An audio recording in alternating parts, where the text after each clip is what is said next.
Je n'aurais jamais imaginé qu'une simple visite à ma mère changerait ma vie d'une manière aussi inattendue. C'était un dimanche après-midi, le soleil brillait et l'air sentait le printemps. Mon mari, comme toujours, était plongé dans son travail et n'avait pas pu m'accompagner. Après avoir salué ma mère et laissé les courses habituelles, j'ai décidé de faire une promenade dans le quartier de mon enfance. C'est là que je l'ai vu, Monsieur Jean, un homme que je connaissais depuis que j'étais enfant, le voisin de ma mère, toujours élégant et courtois. Avec ses manières d'un raffinement certain et son sourire rassurant, cela faisait des années que je ne l'avais pas revu. Mais le temps semblait avoir peu d'effet sur lui.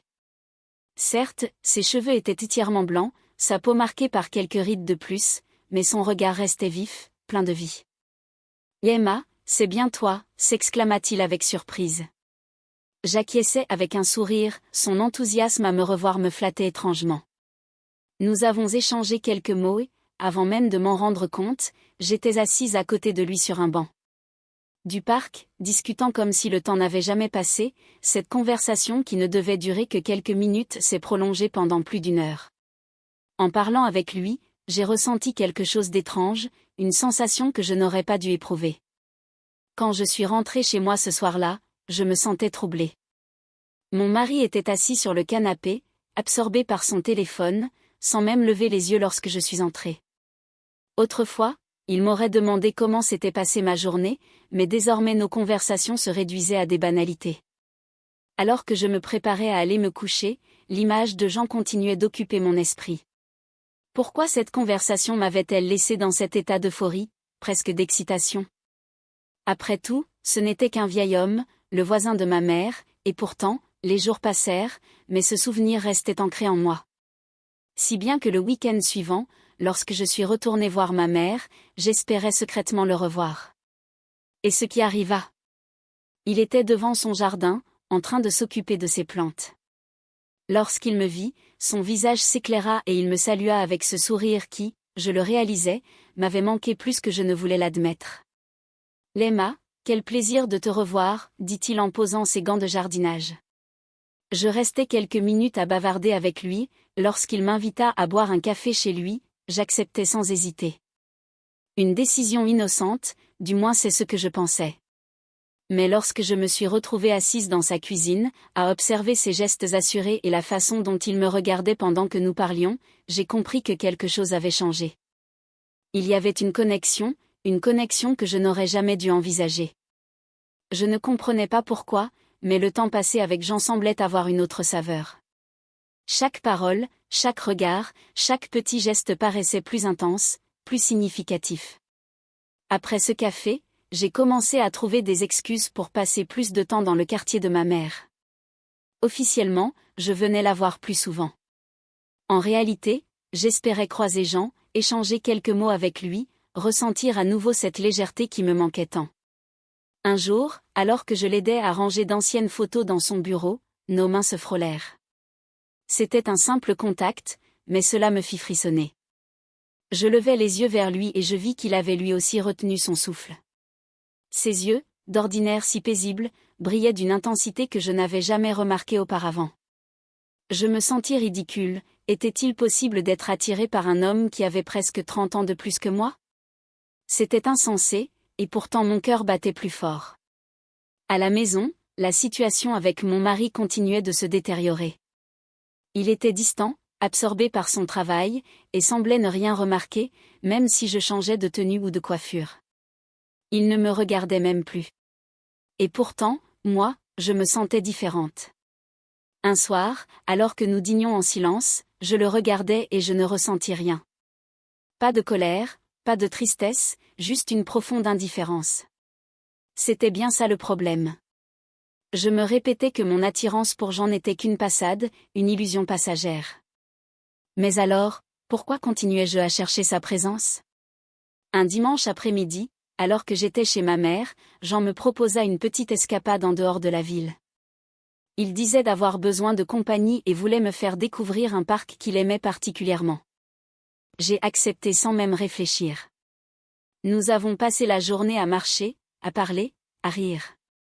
Il me racontait ses voyages, ses passions, sa vie remplie d'expériences.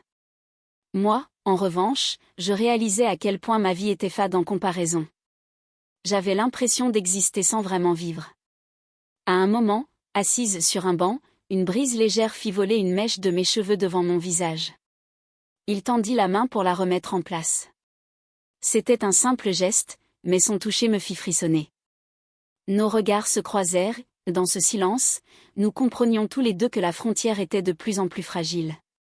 Cette nuit-là, je n'arrivais pas à dormir. Mon mari dormait paisiblement à côté de moi, inconscient de tout ce qui se passait dans ma tête. Qu'est-ce qui m'arrivait? Était-ce vraiment possible d'être attiré à ce point par un homme comme Jean? Puis vinrent les messages. Un simple bonne nuit de sa part me fit sourire comme une adolescente, puis un autre, puis un autre. Le piège s'était refermé sur moi. J'étais en train de glisser sur une pente dangereuse, et pourtant je ne voulais pas m'arrêter. Je tentais de cacher mes émotions, mais ma mère finit par remarquer quelque chose. « Et tu es différente, Emma, me dit-elle un jour. »« Et différente, comment ? » ?»« Je ne sais pas, plus lumineuse, tu es heureuse. » Je ne répondis pas, mais au fond de moi, je connaissais la vérité, oui. Jean ne se cachait plus vraiment. Il était plus direct dans ses regards, dans ses attentions. « Emma, me dit-il un jour, je ne sais pas si ce que je ressens est une erreur, mais je ne peux plus l'ignorer. » J'eus un vertige. J'aurais dû m'éloigner, mettre un terme à tout cela, mais je ne l'ai pas fait. Au lieu de ça, j'ai serré sa main dans la mienne. Nous savions tous les deux que nous venions de franchir une limite. La veille de notre premier rendez-vous, je me suis regardée dans le miroir plus longtemps que d'habitude. J'étais une femme mariée, j'avais une vie construite avec des années de sacrifice, mais rien de tout cela ne semblait compter. Le lendemain, lorsque je me suis retrouvée devant la porte de Jean, j'ai hésité une seconde. Puis il a ouvert et tout le reste s'est évaporé. Lorsque Jean ouvrit la porte, mon cœur battait à tout rompre. C'était un moment suspendu, une seconde où tout pouvait encore basculer, où je pouvais encore faire demi-tour. Mais je ne l'ai pas fait. Il n'a pas eu besoin de parler, il m'a simplement regardé, et ce regard en disait long. Il referma doucement la porte derrière moi et nous restâmes un instant immobiles, face à face, comme si nous réalisions tous les deux que nous allions franchir un point de non-retour. Dans son salon, l'air était imprégné de son parfum mêlé à celui du café encore chaud, une atmosphère intime, rassurante, où le monde extérieur n'avait plus aucune importance. Il s'approcha lentement, mesurant chacun de ses gestes. Je pouvais encore m'arrêter, je pouvais encore dire que c'était une erreur, mais tout en moi criait le contraire. Sa main se posa délicatement sur ma joue, effleurant ma peau avec une douceur infinie. Un frisson parcourut mon échine.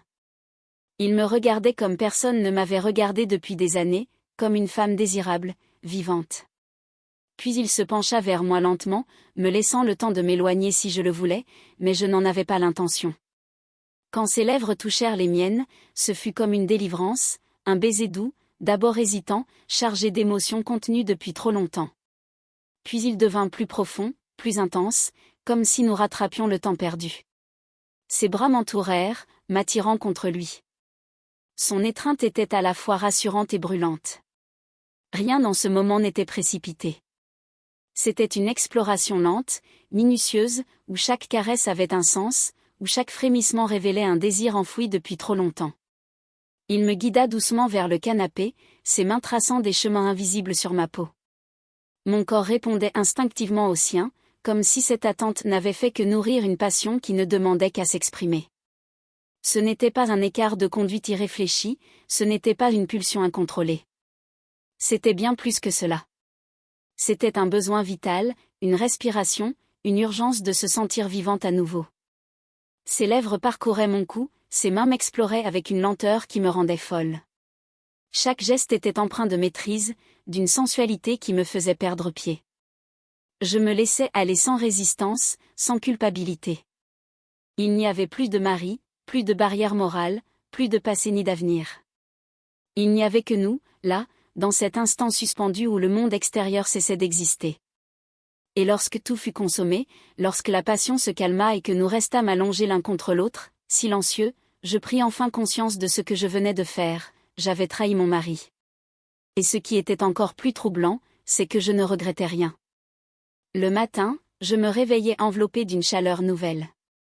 Jean dormait encore à côté de moi, son souffle lent et apaisé. Pendant quelques secondes, j'oubliais tout. J'oubliais mon mari, ma maison, ma vie d'avant. Il n'y avait que ce moment, cette sensation de plénitude que je n'avais pas ressentie depuis des années. Mais la réalité finit par me rattraper. Je me levais doucement, enroulant un drap autour de moi, et je m'approchais de la fenêtre. Le ciel était clair, comme si le monde extérieur n'avait aucune idée de ce que je venais de faire, comme si rien n'avait changé. Sauf que pour moi, tout était différent. Je regardais Jean. Son visage serein n'avait rien d'un amant interdit. Il semblait à sa place, comme si tout cela était naturel. Et c'est bien ce qui me troubla le plus. Je n'avais pas le sentiment d'avoir commis une faute, je n'avais pas l'impression d'avoir trahi. J'avais simplement retrouvé quelque chose que j'avais perdu il y a longtemps. Mais combien de temps pourrais-je vivre avec cette double vie? Lorsque je rentrais chez moi, mon mari était dans le salon, absorbé par son téléphone. « Et tu étais chez ta mère ?» demanda-t-il sans même lever les yeux. « Oui. » Un simple mot, un mensonge si facile à prononcer. Il ne posa pas plus de questions et moi, je me contentais de me glisser dans la salle de bain pour me regarder dans le miroir. Mon reflet ne me paraissait pas différent, et pourtant j'avais franchi une limite. Les jours qui suivirent, je vivais entre deux mondes. D'un côté, mon mari, mon foyer, ma routine, de l'autre, les baisers volés, les attentions, les regards brûlants de Jean. C'était un équilibre précaire, dangereux, et je savais qu'il ne tiendrait pas longtemps. Avec le temps, mon secret devint de plus en plus lourd à porter. Chaque regard de mon mari devenait une menace, chaque question, même anodine, me donnait l'impression qu'il savait, qu'il soupçonnait quelque chose. « Tu es différente ces derniers temps » dit un jour ma mère en me scrutant. « Et différente, comment ?» demandai-je, feignant l'innocence. « Tu as l'air plus heureuse. » Je restais silencieuse, mais à l'intérieur, la peur montait. Et si tout s'effondrait? Je pensais contrôler la situation, je pensais être prudente, intelligente, mais je me trompais. Un soir, alors que je sortais de chez Jean, je vis une silhouette familière sur le trottoir. Mon cœur se glaça. Emma, c'était mon mari. Il me fixait, son regard rempli d'une incompréhension totale. « Qu'est-ce que tu fais ici ?» demanda-t-il, la voix tremblante. Je sentis le sol se dérober sous mes pieds. Que dire? Que répondre? Tout était fini. La confrontation fut inévitable. Mon mari voulait comprendre, il voulait savoir depuis combien de temps, pourquoi, comment j'avais pu lui faire ça. Mais qu'aurais-je pu lui répondre? Que ce n'était pas une erreur mais une évidence? Que je n'avais pas choisi Jean, mais qu'en réalité, j'avais cessé de choisir mon mari depuis longtemps. Il cria, il pleura, il essaya de trouver une raison, mais il n'y en avait pas. Les semaines suivantes furent un chaos d'émotions, de discussions interminables, de silences pesants, de nuits passées dans des pièces séparées. Puis, un matin, tout devint limpide. Je fis ma valise. Je ne choisis ni Jean ni mon mari, je choisis moi-même. Car cette aventure m'avait appris une chose, je ne pouvais plus me contenter d'une vie qui ne me rendait pas heureuse. Et pour la première fois depuis des années, je me sentis libre. Le récit est terminé. Mais si vous souhaitez écouter d'autres histoires de secrets et de mensonges, cliquez sur l'une des vidéos que vous voyez à l'écran. Et n'oubliez pas de vous abonner à la chaîne pour de nouvelles histoires chaque jour.